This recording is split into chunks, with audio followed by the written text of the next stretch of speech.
ये कोई 25 सालों का सेलिब्रेशन मात्र नहीं है। सेलिब्रेशन होता है ना, हम बर्थडे मनाते हैं, ऐसा कुछ करते हैं, वैसा नहीं है इसका मकसद। अगर वैसा होता तो इस उत्सव का नाम कुछ और होता है, कुछ एनिवर्सरी होता, कुछ ऐसा वगैरह नाम होता। लेकिन रूपांतरण यात्रा नाम क्यों है, इसको थोड़ा ठीक से आज समझ लें।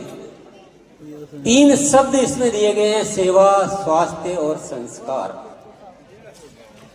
एक बात की ओर मैं इशारा सबको करना चाहूंगा, पूरे देश को करना चाहूंगा।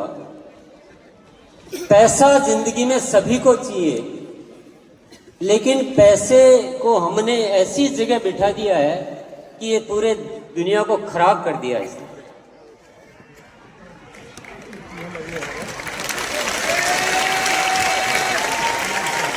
जितनी भी गलत चीजें विश्व में हो रही हैं, जितनी भी गलत चीजें, अधिकांश के पीछे पैसा एकमात्र कारण है। क्या इंसान धरती पर ऐसा होना चाहिए? क्या वो लड़ना सीखे? क्या धोखा देना सीखे?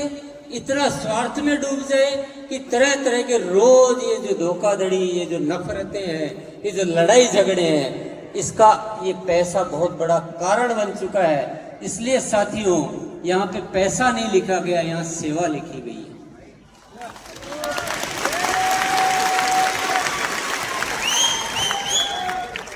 पैसा भी आए तो शुभ कर्मों से आए तो पैसे का मजा है, और पैसा कहाँ खर्च हो, शुभ कार्यों में खर्च हो तो पैसे कमाने का फायदा है। नहीं तो ये पैसा कमाना कुछ मतलब की बात नहीं है। और वो जीवन किस काम का जो देश के काम ना आए। धिक्कार है, बेकार है वो जीवन जो देश के काम ना आए। इसीलिए इस धरती पर हम लोग आए हैं। तो सेवा शब्द, हमें जो भी करना है ना, आज के बाद सेवा प्रथम, बाकी सब बाद में। पैसे को भूल जाइए बिल्कुल, बहुत हो चुका है ना, ये दुनिया इतनी खराब हो चुकी है कि हम हमें इसको समझना चाहिए। बिल्कुल भूल जाइए, अपने लिए जीना ही नहीं है, बिल्कुल नहीं जीना है। ऊपर वाले पे भरोसा करो। हम बातें तो बहुत बड़ी बड़ी करते हैं, हम धर्म की बातें करते हैं, हम गीता की बातें करते हैं। बातें करने से कुछ हो जाएगा कि? मानिए भी तो सही, गीता में क्या कहा गया है?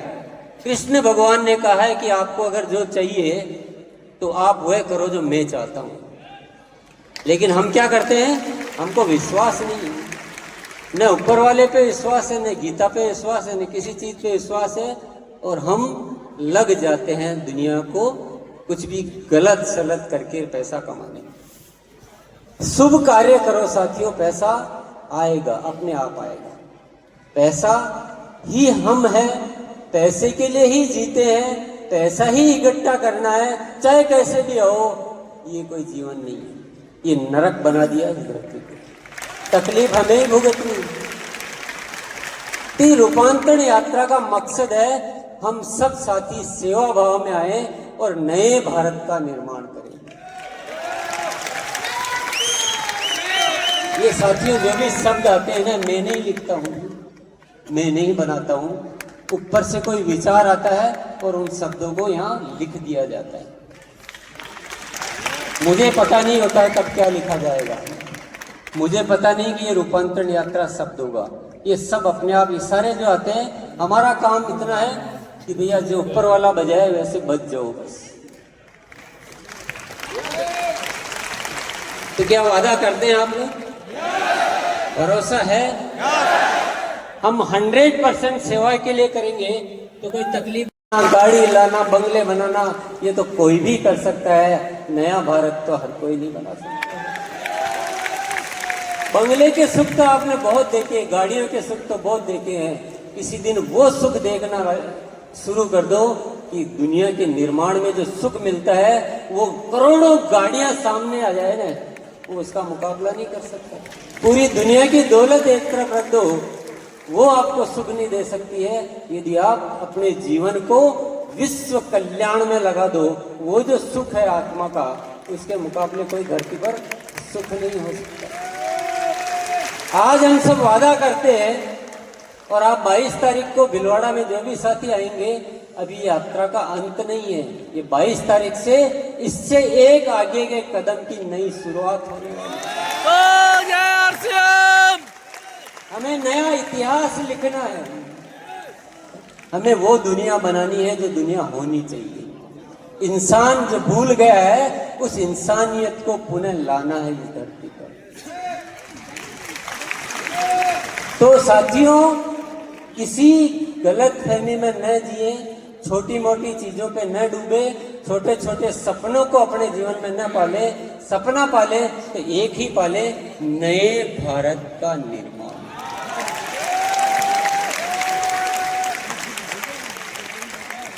हम लाखों लोग मिलके अगर संकल्प कर लें तो इस दुनिया को बदला जा सकता है। दुनिया को बदला जा सकता है। सेवा के लिए जीना है। स्वास्थ्य के बारे में मुझे कुछ बोलने की जरूरत नहीं। स्वास्थ्य की जो दशा हो रही है वो बड़ी चिंताजनक है, बड़ी घातक है। हमारी तरफ ही आ रही है सारी चीजें। इसलिए स्वास्थ्य पे ही हमें काम करना है। आरसीएम में सिर्फ और सिर्फ अगर व्यापार के नाम पे कुछ भी करना है तो वो स्वास्थ्य के लिए करना है। स्वास्थ्य, दुनिया को स्वास्थ्य अच्छा बनाने पे करना है।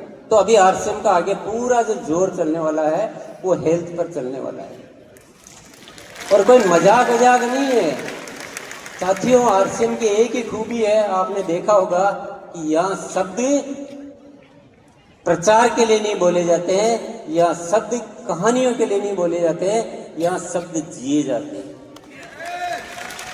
यहाँ कोई मजाक नहीं की जाती है कि कुछ भी बोल दिया, तारीफें बटोर लो, प्रचार कर लो। आज का इतिहास है कि जो शब्द निकला है वही शब्द जिया गया है।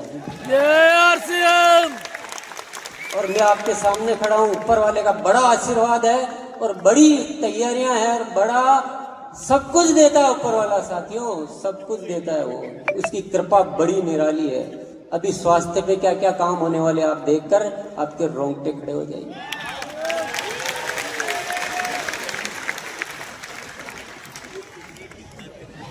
ऊपर वाले का जिक्र आता है तो मैं एक मंत्र आपको जरूर देना चाहूंगा साथियों, जो मेरी जिंदगी का सबसे अहम मंत्र है। ये जो ब्रह्मांड है ना, ये पूरा एक एनर्जी का स्रोत है।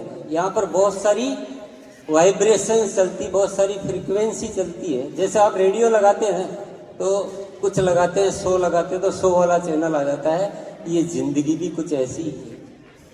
आपकी तरंगे कैसी है वैसी आपको शक्तियां मिल जाएगी। अच्छाई की तरंगे रहेगी तो अच्छे लोग आपके साथ जुड़ेंगे और आप पवित्र हो जाएंगे, पूरे पवित्र हो जाएंगे। तो परमात्मा की सारी शक्तियां आपके साथ काम करने लगेंगी। लेकिन पवित्रता किसे कहते हैं, उसकी परिभाषा को समझना बहुत। मन, वचन और कर्म एक ही होने चाहिए। बोल कुछ रहे, सोच कुछ रहे, मन में कुछ और चल रहा है, वो इंसानों को तो आप बेवकूफ बना सकते हो, ऊपर वाले को बेवकूफ नहीं बना सकते। 100% प्योर हो जाइए, प्योर। पूरी ब्रह्मांड की सारी शक्तियां आपके साथ आके काम करेंगी, ये मेरा दावा है।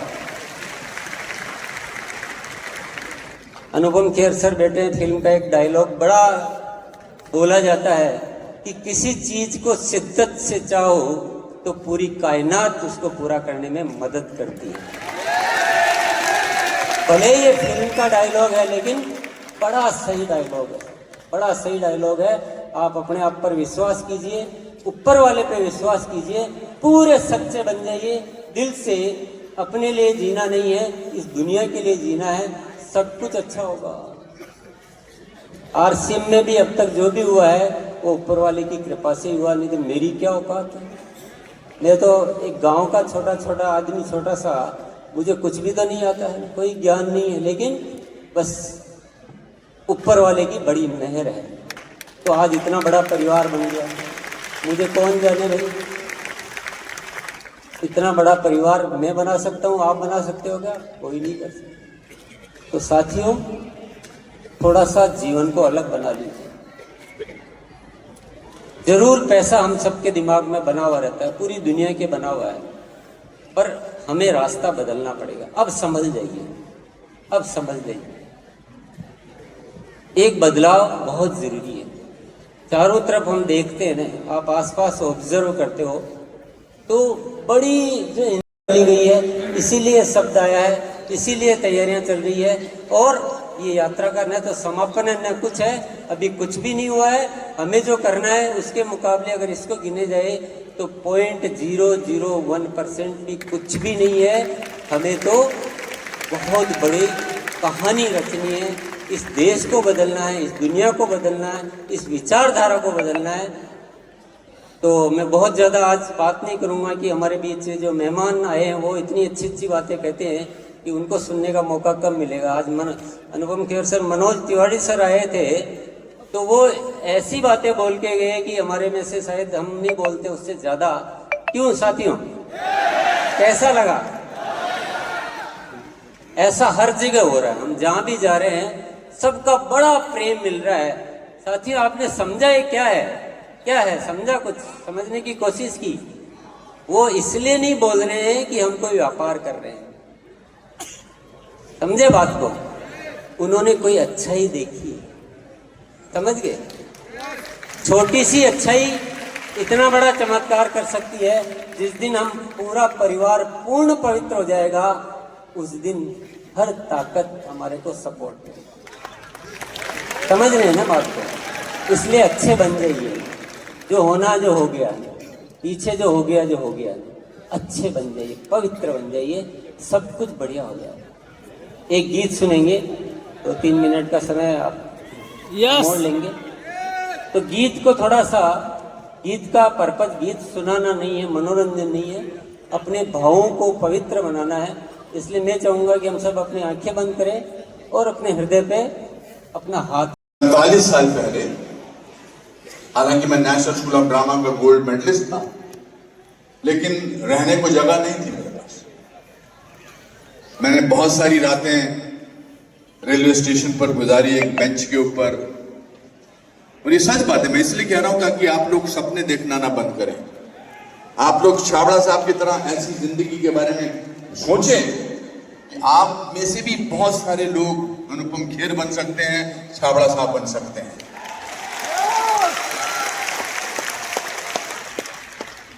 तो मैं काम मिल नहीं रहा था उन दिनों, हेयर स्टाइल ज्यादा इंपॉर्टेंट थे और पढ़ा लिखा जो था, गोल्ड मेडलिस्ट था ड्रामा स्कूल से, दिल्ली से।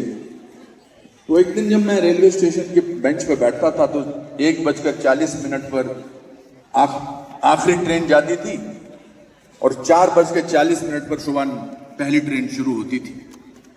तो मेरे पास सिर्फ वो 3 घंटे होते थे सोने के लिए, क्योंकि पुलिस वाला था, वो बोलता था कि 1:40 के बाद आओ और 4:40 पे उठ जाओ। तो मैंने अपने दादाजी को एक खत लिखा। मैंने लिखा, मैं क्या कर रहा हूं यहां पर इस मुंबई नगरी में काम की तलाश में। मेरे पास रहने को जगह नहीं है, मैं रेलवे प्लेटफॉर्म पे सोता हूँ, पढ़ा लिखा आदमी हूँ, मेरी बेइज्जती होती है, मुझे कोई प्रोत्साहन देने वाला नहीं है। मैं ये शहर छोड़ के वापस जाना चाहता हूँ, शिमला, दिल्ली, लखनऊ, कहीं चला जाना चाहता हूँ, मैं यहां नहीं रुकना चाहता। दादाजी ने उस चिट्ठी के जवाब में एक चिट्ठी लिखी मेरे दोस्त के एक एड्रेस पर। उसमें एक लाइन थी जो बड़ी जिंदगी में मुझे बहुत काम आई। उन्होंने लिखा कि बेटा, तूने बहुत मेहनत की है, तेरे माँ बाप ने बर्तन बेचे हैं, घड़ी बेची है, उसके पीछे सिर्फ आपको मेहनत करनी पड़ती है। आज यहां पर आरसीएम के 25 साल पूरे हैं, ये सिर्फ उस वजह से हुए कि आपने एक दिन सपना देखा था कुछ करने का, और वो सपना न केवल आपने अपना साकार किया, लेकिन बजाय इसके बल्कि आरसीएम के इतने बड़े परिवार के सपने साकार कर रहे हैं आप। और इन लोगों की तालियों से इस बात का एहसास होता है कि आपके लिए ये आत्मा से, दिल से ताली मार रहे हैं, सिर्फ इसलिए नहीं कि यहां आए हुए हैं। तो आपको, मुझको कितना आशीर्वाद मिल रहा आप सब लोगों का। ये आशीर्वाद, ये प्यार ही मुझे पिछले 40-41 साल से बनाए रखा हुआ है। मैं अंग्रेजी में मुझे बोलना नहीं आता था, अंग्रेजी मुझे आती नहीं थी। हिंदी मीडियम स्कूल से पढ़ा था, डीएवी हायर सेकेंडरी स्कूल से, ऐसे स्कूल में पढ़ता था जहां टीचर्स बहुत मारते थे, मुर्गा बनाते थे। लेकिन आज जब भी मुझे कोई प्राइज मिलता है, मैं सबसे पहले उन टीचर्स को थैंक यू बोलता हूं, क्योंकि उनके थप्पड़ से, उनके डंडों से मैं आज यहां पहुंचा हूं।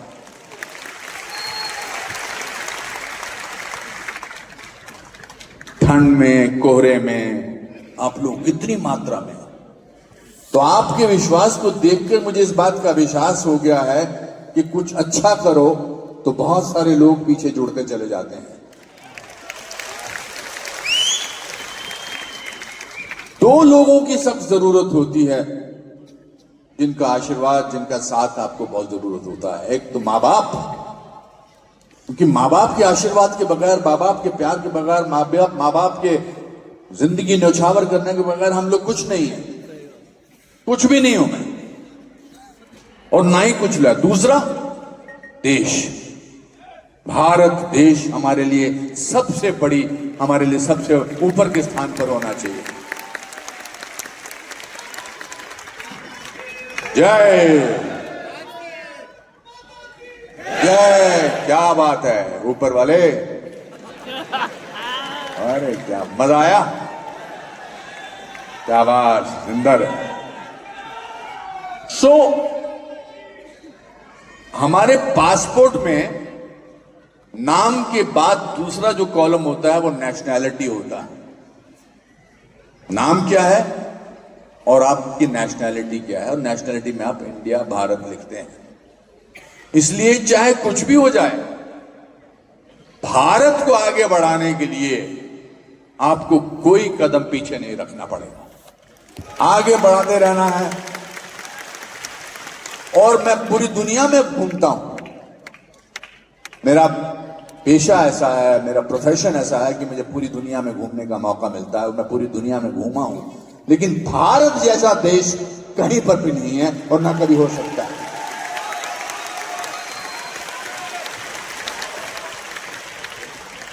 यहां लोग हर हालात में खुश होते हैं, चाहे गरीब हो चाहे अमीर हो, क्योंकि हमें संस्कार दिए गए हैं, हमें बताया गया है कि ये हमारी किस्मत में, ये हमारा संस्कार है। इसलिए 800 साल मुगलों के शासन के बाद, 200 साल अंग्रेजों के शासन के बाद, आज भी हम अपनी परंपरा को बरकरार रखे हुए हैं, क्योंकि हम भारत देश के हैं। मैं आपको, आपके सारे परिवार वालों को, यहां आए जितने भी लोग हैं, आपके साथ जुड़े हुए जितने भी लोग हैं, आपको बधाई देना चाहता हूं, आपको अपना प्यार देना चाहता हूं, और आपको शुभकामनाएं देना चाहता हूं कि 25 साल बाद जब 50 साल आप मनाएं, फिर मुझे बुलाएं और फिर मैं यहां पर स्टेज में बिल्कुल खड़े होकर,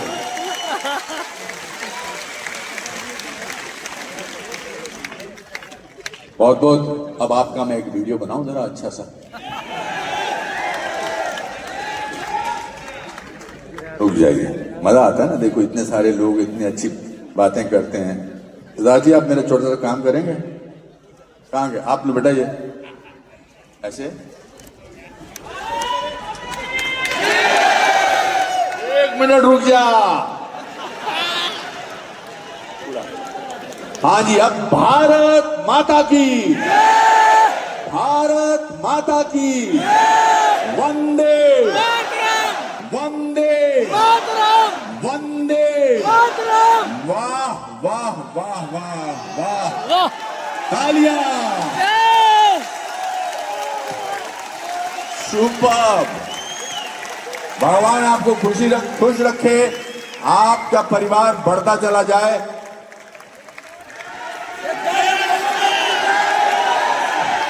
all the best, God bless you all, thank you.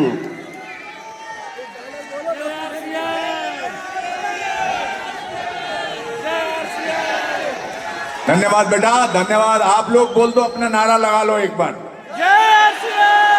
वाह वाह वाह, एक बार और, शाबाश। इससे बड़ा नारा लगाओ, जय भारत। शाबाश, प्रणाम, धन्यवाद, नमस्कार।